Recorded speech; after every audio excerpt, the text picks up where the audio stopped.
The present, imperfect, and future tenses, taken together, make up the present system.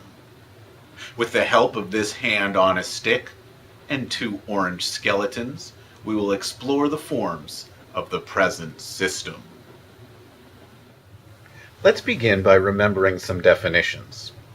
A conjugation is a group of verbs that use the same sets of endings to show person, number, and tense.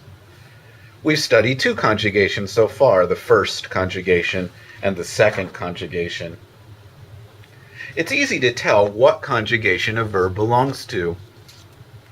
Look at principal part number 2, the present infinitive, and look at the vowel at the end before the letters R and E. If that vowel is a long A, we have a first conjugation verb. If it is a long E, we have a second conjugation verb. Always memorize all the principal parts of a verb. Next, let's remember the personal endings. Here they are: O or M, S, T, mus, tis, and nt. These endings show up a lot. You should have confidently memorized them by now. Finally, let's review how to determine the present stem. The present stem of a verb is the second principal part with the final R and E dropped. You'll use the present stem to form all three of the tenses we're looking at today. That's why the three tenses together are called the present system. For each verb tense, you will want to learn a formula and then memorize the places where that formula fails. Let me show you what this means with the present tense. The formula for present tense is present stem plus personal endings. And here's what the actual forms of the present look like. Mostly they follow the rule of present stem plus personal endings, but there are a few exceptions.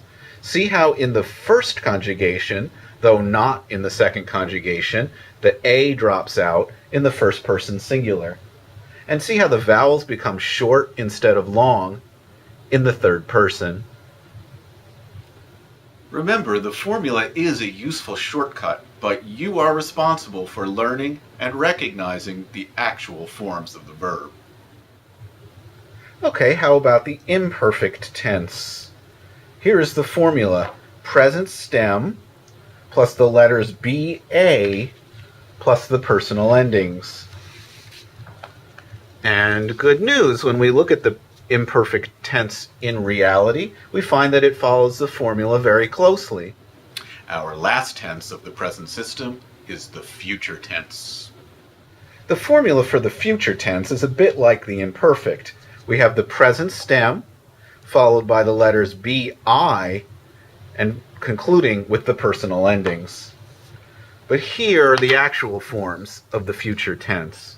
You can see that the formula fails in two places: the first person singular with BO, and the third person plural with a BU. Although the formula is helpful, you might also just memorize these endings as bo, bis, bit, bimis, bitis, and bunt. How to translate the tenses of the present system.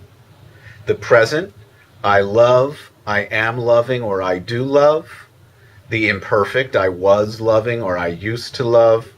And the future, I will love, or I will be loving.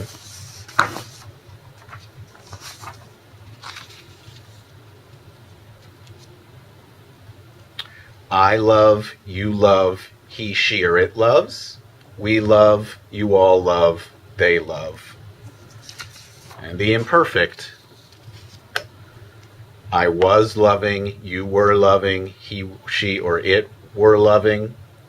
We were loving, you all were loving, they were loving.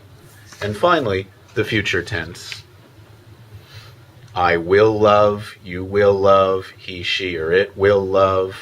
We will love, you all will love, they will love. And that's what I mean by the present system.